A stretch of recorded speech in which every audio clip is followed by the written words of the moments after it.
नमस्कार दोस्तों, उम्मीद करता हूँ कि आप सब ठीक होंगे। अल्टर्ड कार्बन एक ऐसी सीरीज जो कि एक नेक्स्ट लेवल की साइंस फिक्शन में से एक है।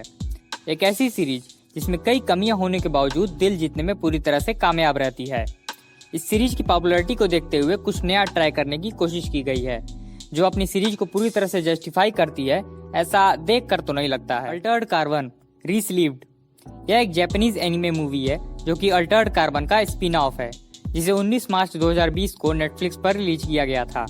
इसकी कहानी की बात की जाए तो यहाँ हमें निराश होना पड़ेगा, क्योंकि इसमें वो खास बात नहीं है जो कि इसके सीरीज में कुछ प्लॉट इसकी सीरीज की ही तरह है।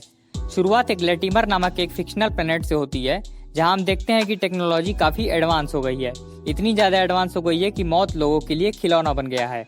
अब चूंकि इंसानों की सारी मेमोरीज का स्टैक नामक डिवाइस में स्टोर रहती है, जिससे वो अपनी बॉडी को एक कपड़े की तरह जब मन चाहे बदल सकते हैं। इसी प्लेनेट पर तकेशी कोवैच दूसरी बॉडी में आता है, एक ऐसी बॉडी जो कि एक हाई प्रोफाइल सोल्जर की है, जिसे हराना बिल्कुल भी आसान नहीं है। दरअसल उसे इस प्लेनेट पर हिदेकी तनासाडा नाम के एक पर्सन के असिस्ट के तौर पर बुलाया जाता है, उसके भाई की मौत का इन्वेस्टिगेशन करने और एक टीनेज टैटू आर्टिस्ट हॉली को सेफ रखने के लिए। बस यही उसका मिशन है और यही इस फिल्म की कहानी है। स्पॉइलर की बात की जाए तो किसी लायक बताने के लिए इसके मेकर्स ने कुछ छोड़ा ही नहीं है। खराब स्क्रीन प्ले होने के कारण इसमें कुछ भी सीक्रेट रहता ही नहीं है।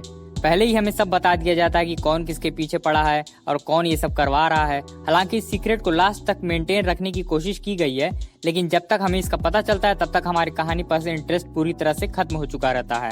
अब भाई माफ करना, लेकिन बताना तो नहीं चाह रहा था, लेकिन अब क्या करें, सच्चाई तो यही है। अब कुछ लोग सोच रहे होंगे कि क्या ये सीरीज का प्रीक्वल है, तो नहीं भाई, ऐसा कुछ भी नहीं है। इसकी कहानी बिल्कुल अलग है और किसी भी एंगल से सीरीज के किसी भी इवेंट से कनेक्ट नहीं है। वैसे अगर ध्यान से देखा जाए तो इस एक्सपेरिमेंट की जरूरत तो थी नहीं, लेकिन फिर भी हमें ये काफी ज्यादा अट्रैक्ट करती है, और सिर्फ अपने एक्शन सीक्वेंस की वजह से, जो कि सच में बहुत ही कमाल का है। जी हाँ, सही सुना आपने, इसकी एक्शन कोरियोग्राफी बहुत ही कमाल की है। कुल मिलाकर इस सीरीज को एनिमे का टच देने की कोशिश की गई है, जो उतनी ज्यादा मजेदार तो है नहीं, लेकिन फिर भी इसे एक बार देखा जा सकता है। और ऐसा भी नहीं है कि आपका टाइम बर्बाद कर देगी। इसकी टाइमिंग भी 1.5 घंटे से कम है, तो बोर होने का कोई चांस ही नहीं है। इसकी पूरी गारंटी है, क्योंकि जितनी इसकी टाइमिंग है ना, उतने तो उसके सीरीज के एक एपिसोड की टाइमिंग है। लेकिन भाई अगर आप अल्टर्ड कार्बन सीरीज के बहुत ही डाई हार्ड वाले फैन हैं, तो भाई इस बात की बहुत कम चांस है कि आपको इसका ये वर्जन पसंद आएगा। बाकी अगर आप देखना चाहें तो देख सकते हैं, इतनी भी बुरी नहीं है। तो अगर आपने इसे देखा है तो हमें कमेंट बॉक्स में बताइए कि आपको ये कैसी लगी और इसका एनिमे वर्जन आपको कैसा लगा। और अगर वीडियो पसंद आया हो तो लाइक कर दीजिएगा और चैनल को भी सब्सक्राइब कर दीजिएगा।